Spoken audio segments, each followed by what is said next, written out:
Baik, selamat siang kepada seluruh masyarakat Manggarai Timur di mana saja berada.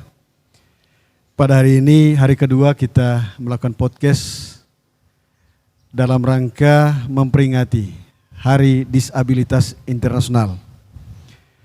Hari ini narasumber kita ada dua, Pak Kadis PPO Kabupaten Manggarai Timur. Selamat siang Pak Kadis. Selamat siang.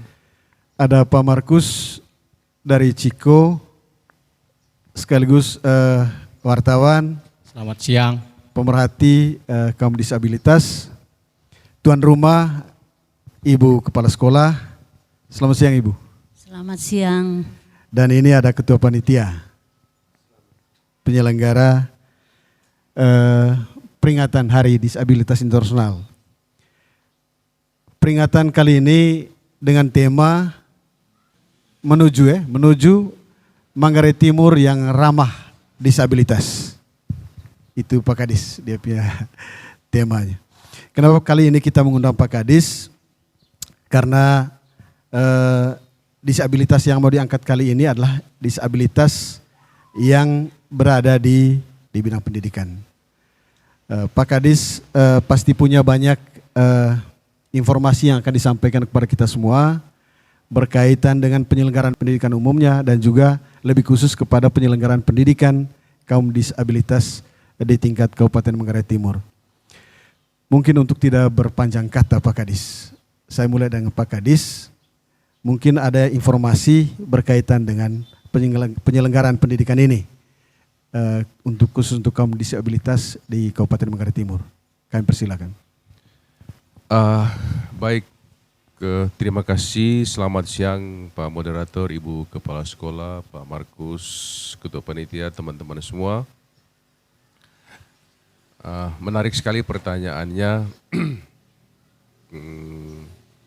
bahwa begitu banyak anak di Manggarai Timur yang mengalami keterbatasan mental ya atau disabilitas, namun tidak terlayani dengan baik. Hal ini salah satu faktor penyebabnya adalah mungkin misinformasi atau informasi yang tidak tersampaikan dengan benar kepada orang tua. Orang tua masih enggan untuk menyekolahkan anaknya di SLB. Bisa pengaruh lingkungan sosial atau mungkin orang tua saking sayangnya kepada anaknya. Padahal kalau anak itu diasuh, diasah, diasi dengan baik di lembaga yang benar, dia tidak hanya sebatas itu saja kemampuannya. Mungkin dia bisa menjadi anak yang luar biasa, anak yang cerdas, karena dididik di tempat yang benar, oleh guru yang benar, dengan metode yang benar. Saya kira itu, dan harapannya dengan keberadaan kita hari ini, dengan podcast yang dilakukan ini, dapat memberikan pencerahan kepada orang tua, wali murid di seluruh Kabupaten Manggarai Timur untuk jangan segan, jangan sungkan, jangan pernah pesimis untuk mengirim anaknya untuk belajar di SLB Negeri Porong. Saya sendiri sudah melihat kehebatan dari anak-anak SLB, gurunya, bagaimana mereka menampilkan yang terbaik, bagaimana mereka menggali potensi yang ada pada dirinya, bagaimana itu menjadi life skill-nya dia untuk kemudian hari bisa menghidupi dirinya dan keluarganya. Saya kira kalau masyarakat Manggarai Timur, orang tua murid, orang tua siswa mengetahui lebih awal, mendapat informasi yang benar lebih awal, bukan tidak mungkin ini, malah mungkin ini kurang daya tampungnya. Karena begitu banyak anak-anak yang tidak terlayani dengan baik di Kabupaten Manggarai Timur, yang terpaksa harus sekolah di sekolah reguler, ya, dan di sana mereka benar kata orang kalau anak ini kok sering dibully, anak ini kok diperlakukan tidak baik oleh temannya, karena anak pada usia itu dia merasa aneh melihat anak lain seperti itu.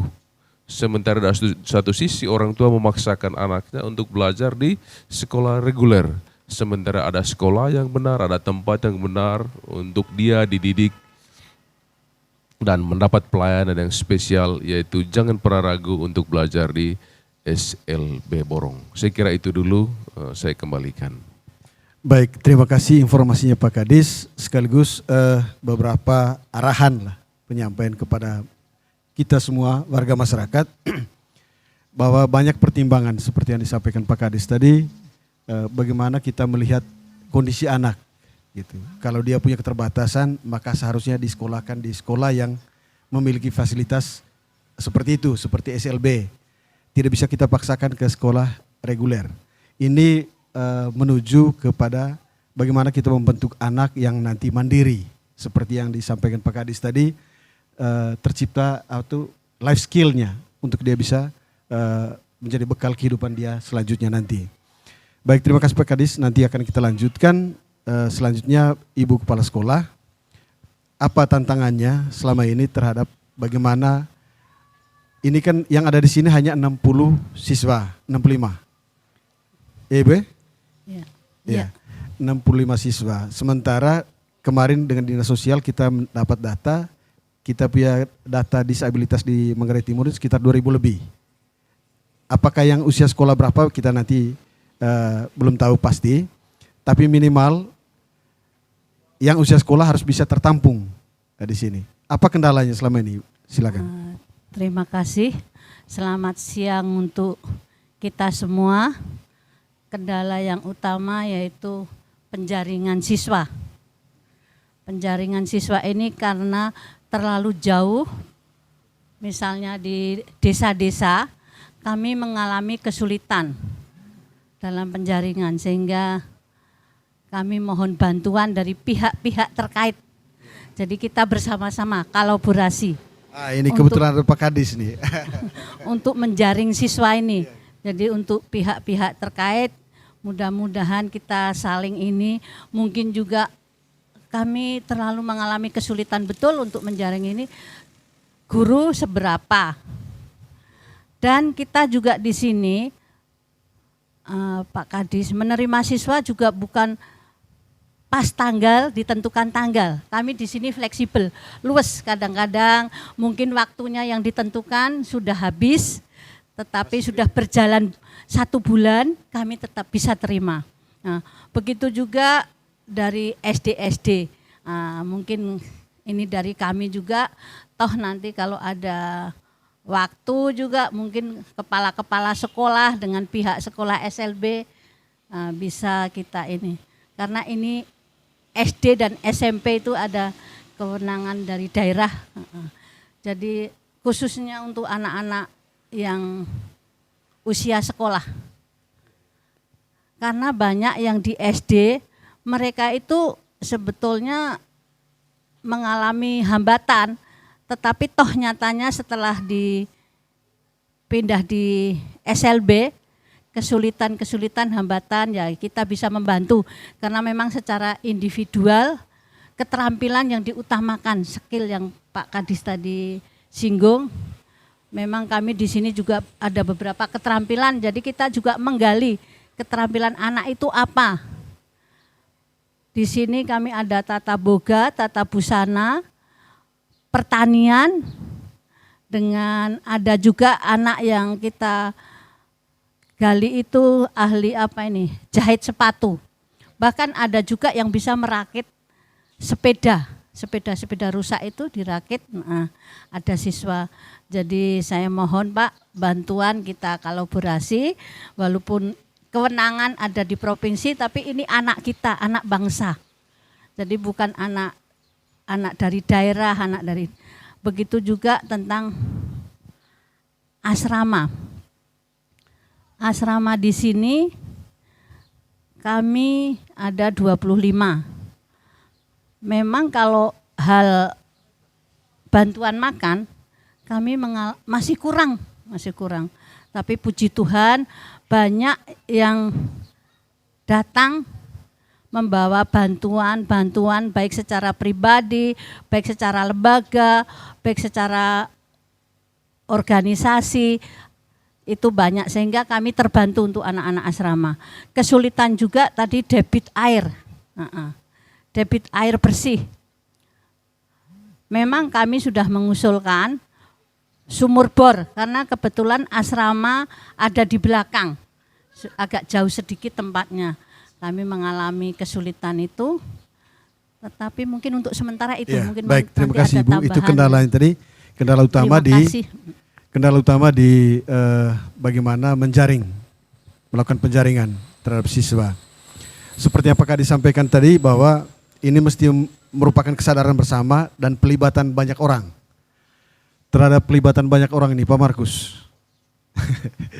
Ini kendala dan saran yang sudah disampaikan Pak Kadis tadi itu bagaimana teman-teman Ciko melihatnya sebagai pemerhati dan juga sebagai pewarta.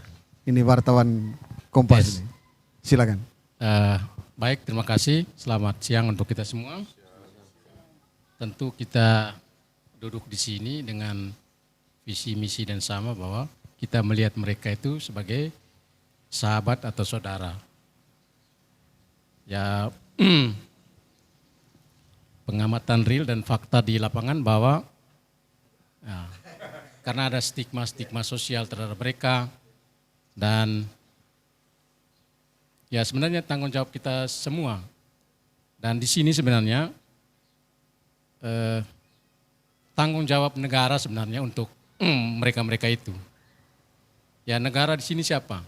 Ya semua lintas dinas, lintas pemerintah. Ada dinas sosial, PMD, yang di bawah PMD itu ada desa, dan semua kan ada data di situ. Ya memang sejauh yang komunitas Cengho Inung Kopi online ke lapangan, tentu dengan reportase lapangan, ya begitu banyak anak-anak yang tidak mendapatkan pendidikan, dan itu fakta. Juga hak mereka misalnya hak untuk mendapatkan pelayanan medis yang seadil-adilnya juga tidak. Juga misalnya pengurusan administrasi kependudukan, itu juga masih butuh perjuangan, butuh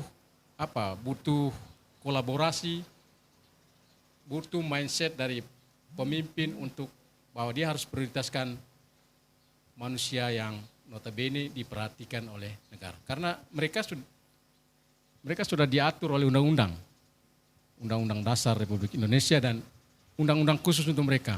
Tetapi apakah undang-undang itu diimplementasikan oleh pemerintah daerah? Ya kita tidak tahu. Tetapi kita, misalnya kami dengan cara misalnya terus berkolaborasi, ya tentu dengan cara misalnya selain saya di pemerhati komunitas Cengho Inung Kopi Online, juga di komunitas KKI. Ya dengan cara saya menulis, memberitakan tentang situasi real mereka, keadaan mereka. Ya tentu misalnya seperti data dari dinas sosial itu 2.000 orang. Ya 2.000 orang kan tidak bisa mungkin tampung di sini. Ya dinas PPO juga harus punya cara lain untuk mengatasi itu. Tapi tentu tidak semua dari 2.000 itu sekolah di sini karena usia mereka dan Tidak semua usia sekolah. tidak usia sekolah, dan ada yang misalnya disabilitas fisik, misalnya lumpuh layu, terus tidak bisa jalan, kan tidak bisa disekolahkan di sini. Gitu. Nanti kita dapat informasi dari Mungkin ya. ya itu, dan itu fakta yang terjadi, banyak yang itu, sehingga kadang-kadang mereka tidak bisa dibawa ke lapangan. Tapi memang fakta juga ya sering kita dengar bahwa kenapa mereka tidak bawa ke sini, ya itu tadi soal orang tua tidak boleh jauh dari mereka, apa istilahnya kasih sayang ya. Kita juga pernah jumpa itu, kita juga pernah bilang bagaimana kalau mau sekolah ke SLMN Borong. Mereka bilang kami sangat sayang dan kami tidak mau jauh dari mereka. Tentu keluarga itu belum mengetahui tentang hak-hak pendidikan, hak-hak yang lain untuk anak-anak mereka gitu. Baik. Mungkin Ya. untuk sementara demikian. Terima kasih. Baik, terima kasih Pak Markus. Banyak informasi yang disampaikan oleh Pak Markus berkaitan dengan kondisi real masyarakat kita. Ada yang karena rasa sayang, tidak mau kirim anaknya ke sini, gitu. Kemarin salah satunya yang didekati tim penjaring itu sudah mau, dia netra, suara bagus, mungkin itu potensi yang mau digali, tapi begitu mau dibawa ke sini, dia tidak mau ya, dia tidak mau lagi, orang tuanya juga tidak mau. Nah ini kondisi-kondisi lapangan kita Pak Kadis. Terhadap hal ini mungkin juga tadi berkaitan dengan wilayah kita yang begitu luas. Utara selatan ini dengan hanya ada satu SLBN. Mungkinkah tidak kita buka dua atau seperti apa gitu. Mungkin harus ada di wilayah. Ini kebanyakan muridnya di sini baru dari wilayah. Nah, sini. Mungkin perlu tanggapannya Pak Kadis. Iya, baik. Terima kasih. Andaikan ini kewenangan Pemkab, mungkin tidak lama lagi kita langsung membuka ini. Iya, tapi karena ini kita beda kamar, ya saya kira Ibu Kepsek coba komunikasikan lagi dengan provinsi, atau kalau kami ada waktu ke provinsi kami coba bisik-bisik untuk coba buka dua lah di Manggarai Timur. Kembali seperti saya sedikit menanggapi yang disampaikan oleh Om Markus tadi, memang itu betul ya. Begitu banyak orang tua yang tidak memahami hak-hak anak dalam pendidikan. Mengedepankan rasa sayang tapi membunuh masa depan anak itu sendiri. Ya, sesayang apapun kita pada anak, yang kita pikirkan toh kita ini tidak kekal. Kita harus memikirkan masa depan anak itu. Mungkin langkah konkret yang perlu kami ambil dalam waktu dekat itu, saya sendiri akan mengeluarkan surat edaran dinas supaya anak-anak yang mengalami keterlambatan cara berpikir itu disekolahkan di SLB Negeri Borong. Saya pernah satu kali, saya tidak menyebut nama sekolahnya, ada satu kelompok siswa yang dilakukan bimbingan khusus oleh beberapa orang guru. Kebetulan yang membimbing mereka itu ibu guru semua. Dan saya kurang lebih 2 jam bersama mereka bagaimana sampai sampai ibu-ibu guru itu berkeringat hanya untuk membuat mereka bisa mengeja. Dan itu mereka sudah usia 9-10 tahun, sudah berkali-kali tidak naik kelas. Sebenarnya di sini ada miskonsepsi di sana. Ada kekeliruan dalam pemahaman. Sebenarnya anak-anak ini dilayani bukan di situ tempatnya. Bisa saja anak-anak itu karena dia akan merasa secara automatically minder karena teman seangkatannya sudah di kelas 6 atau sudah tamat, dia belum bisa baca. Ya, padahal kalau dia tahu sebenarnya anak ini bukan di situ tempatnya. Ya, maka dari itu mungkin langkah konkret yang harus diambil itu kami keluarkan dulu surat edaran dari kepala dinas sebelum nanti arahnya mungkin ke Perbub atau Perda, dan itu nanti akan mengikat kita semua bahwa anak ini harus terlayani dengan baik. Mungkin itu tambahan dari saya. Baik, terima kasih Pak Kadis. Memang menarik tadi, kita turunan dari Undang-Undang nomor 8 ya tahun 2016 tentang disabilitas, ada hak di situ, hak pendidikan.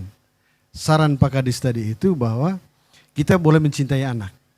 Nah, merasa kasih sayang. Tapi kalau betul-betul merasa sayang dengan anak, pikirkan masa depannya.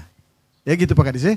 Nah, jadi usia kita sebagai orang tua ada batasan waktunya Pak Kadis. Nah, tapi kalau kita betul sayang anaknya, persiapkan dia masa depan. Sehingga dia bisa menjadi manusia mandiri.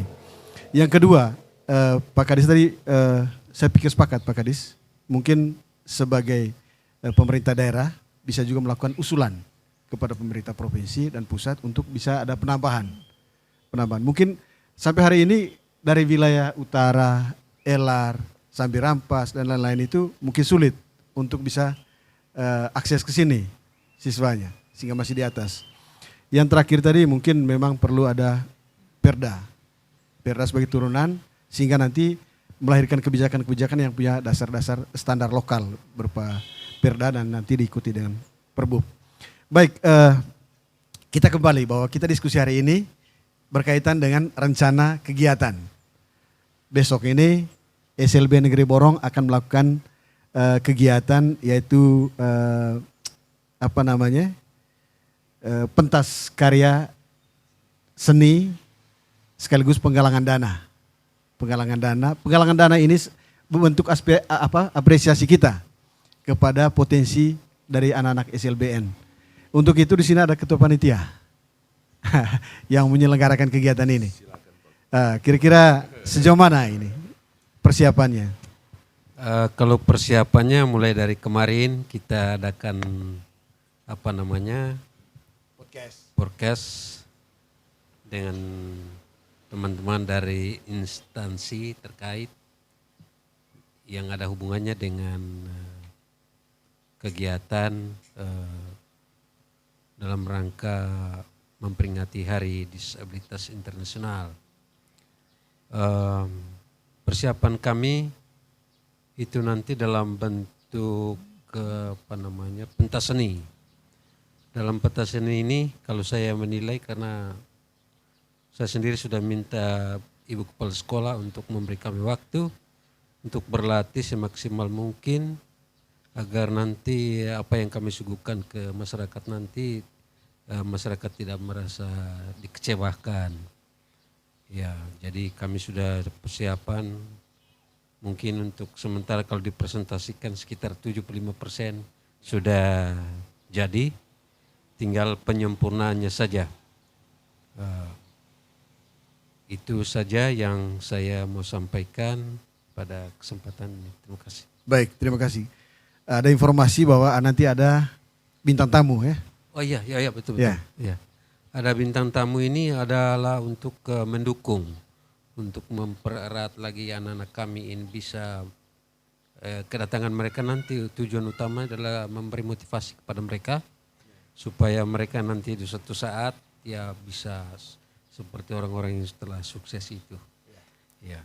Seluruh pendengar Manggarai Timur untuk memeriahkan Hari Disabilitas Internasional yang jatuhnya tepat pada tanggal 3 Desember 2023 di mana SLB Negeri Borong akan melaksanakannya pada tanggal 1 Desember 2023. Adapun acara-acara yang kami persiapkan, yang pertama kami telah mempersiapkan bintang tamu kami dari Arutama, Adik Stanley dan kawan-kawan, juga anak-anak kami dipersiapkan ada full band, anak-anak SLB Negeri Borong yang memainkannya, juga vokal, ada Sanggul Alu juga, dan ditutup dengan sebuah drama kecil tentang jari-jari kasih. Bagaimana anak-anak disabilitas dididik dan diasuh di SLB Negeri Borong. Selamat mendengarkan dan menyaksikan semua acara-acara yang kami persiapkan. Terima kasih. Baik, terima kasih. Nanti pada acara itu, pada kegiatan itu nanti akan dilakukan bagian dari tata boga ya.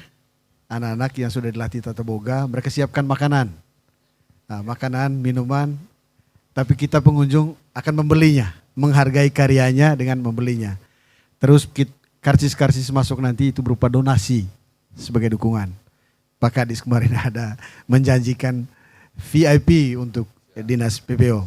Ya, baik, mungkin itu saja yang kita perlu diskusikan pada hari ini. Yang terakhir mungkin ada yang mau disampaikan, saya kasih waktu 1 menit.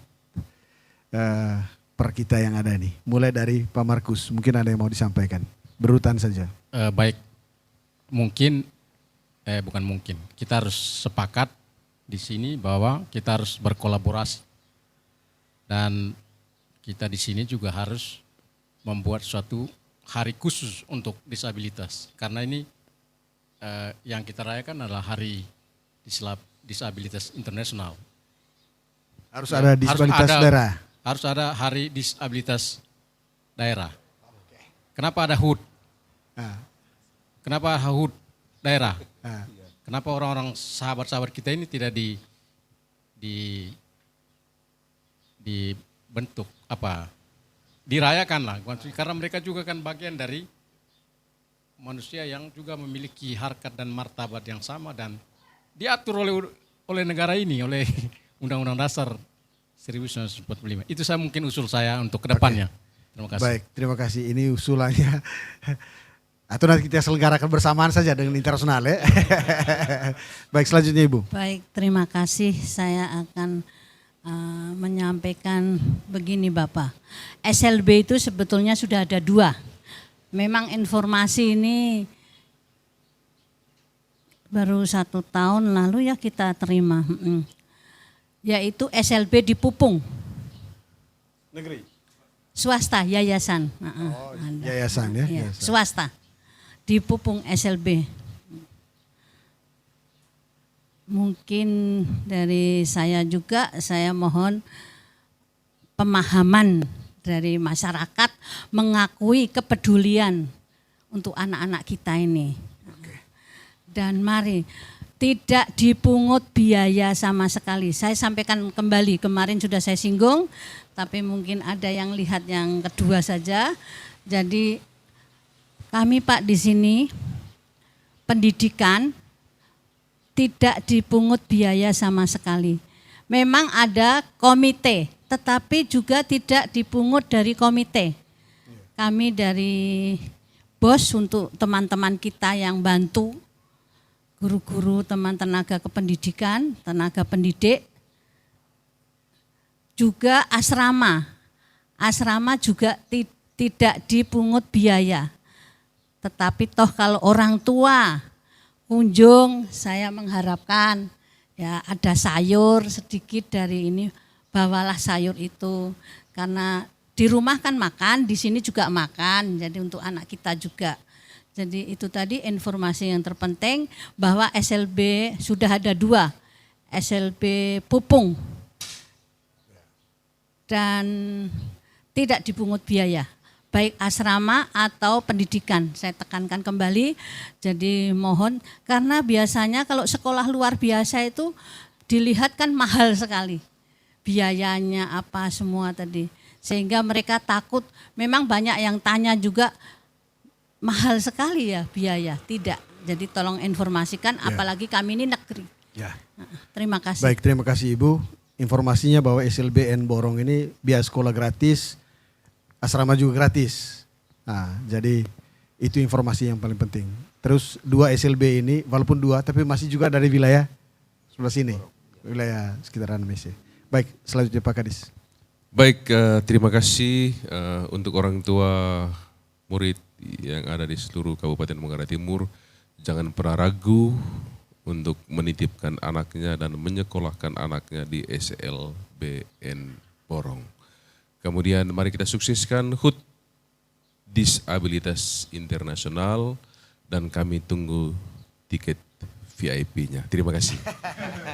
Baik, terima kasih Pak Ketua Panitia.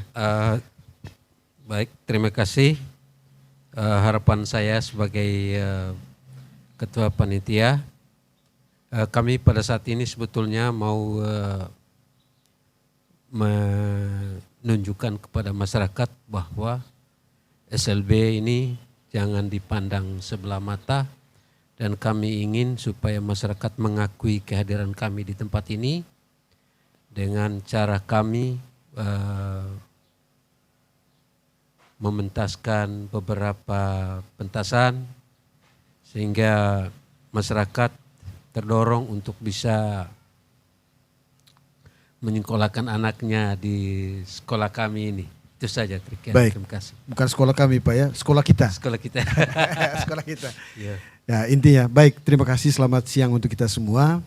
Beberapa hal yang disampaikan tadi saya tidak perlu menyimpulkan kembali dari Pak Kadis tadi, beberapa hal yang berkaitan termasuk kebijakan daerah dan kebijakan dinas yang nanti akan dikeluarkan, karena ini berkaitan dengan pola rekrut dari anak-anak kita, maka dinas nanti akan menyampaikan edaran. Nah, terutama karena di sini ada beberapa ketunaan yang ditangani. Anak netra, ada tunarungu, grahita, daksa, autis, dan ganda.